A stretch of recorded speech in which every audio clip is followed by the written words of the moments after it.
हम लोग कुछ और विषयों को लेकर आप सबके समक्ष उपस्थित होने वाले थे, लेकिन बहुत ही खेद के साथ यह कहना पड़ रहा है कि पश्चिम बंगाल में आज भारतीय जनता पार्टी के राष्ट्रीय अध्यक्ष और राज्यसभा के सांसद बंगाल में अपने दौरे पर गए हुए हैं। पार्टी के अनेक कार्यक्रम उनके बने हुए थे। कार्यक्रम पहले से घोषित और प्रायोजित था। पश्चिम बंगाल की सरकार के भी ध्यान में वह कार्यक्रम था। कल भी यह समाचार आया था कि जिस प्रकार की सुरक्षा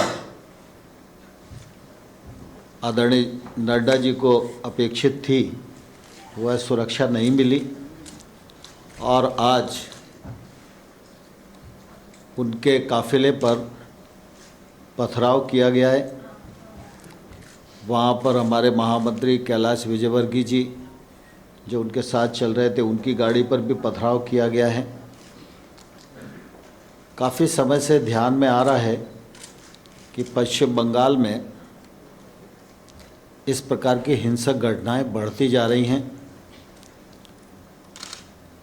सामान्य तौर पर मत भिन्नता तो लोकतंत्र में स्वाभाविक होती है, लेकिन इस प्रकार की घटनाएं आमतौर पर देश में देखने को नहीं मिलती थी। लेकिन यह घटना लगातार बढ़ रही है और यहाँ तक बढ़ गई है कि भारतीय जनता पार्टी के राष्ट्रीय अध्यक्ष, जिनको सुरक्षा भी है और उनके काफ़िले पर भी पथराव हो और उस पर अनदेखी सरकार की ओर से रहे, यह घोर निंदनीय है। और मैं पश्चिम बंगाल की इस घटना की कठोर शब्दों में निंदा करता हूं और संबंधित जो लोग हैं उन पर कार्रवाई की मांग करता हूं। मैं समझता हूं पीयूष गोयल जी हैं, तो ज़रा अंग्रेजी के जो हमारे मित्र होंगे उनको इस विषय में। Friends, I would like to join my colleague Tomarji in condemning in the strongest terms the violent attack on our national president Shri J.P. Nadda ji and the General Secretary of BJP Shri Kailash Vijaywargiya ji. It is a deplorable incident. It demonstrates a complete breakdown of law and order in the state of West Bengal. Since yesterday, there was evidence of inadequate police presence for the national president of the world's largest political party.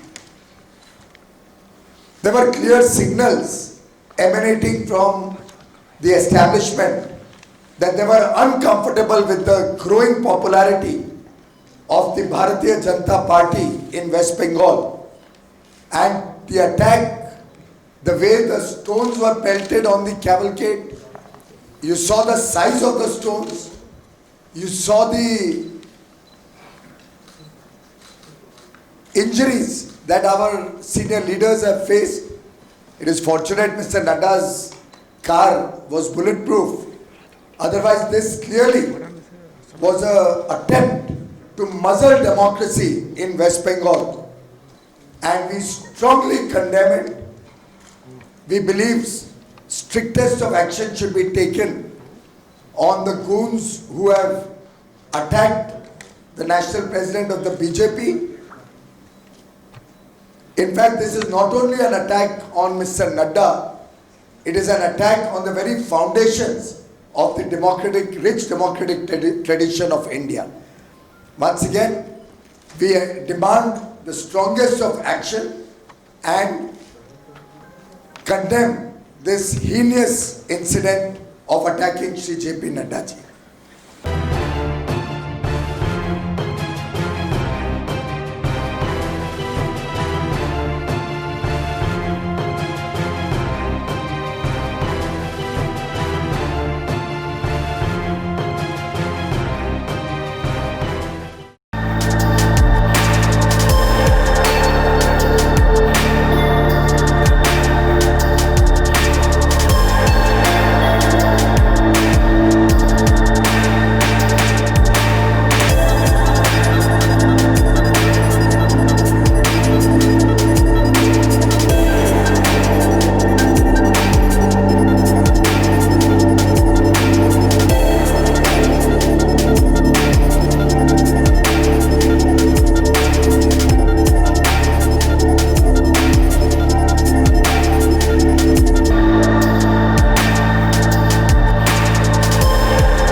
Download Tarang online radio app from Google Play Store.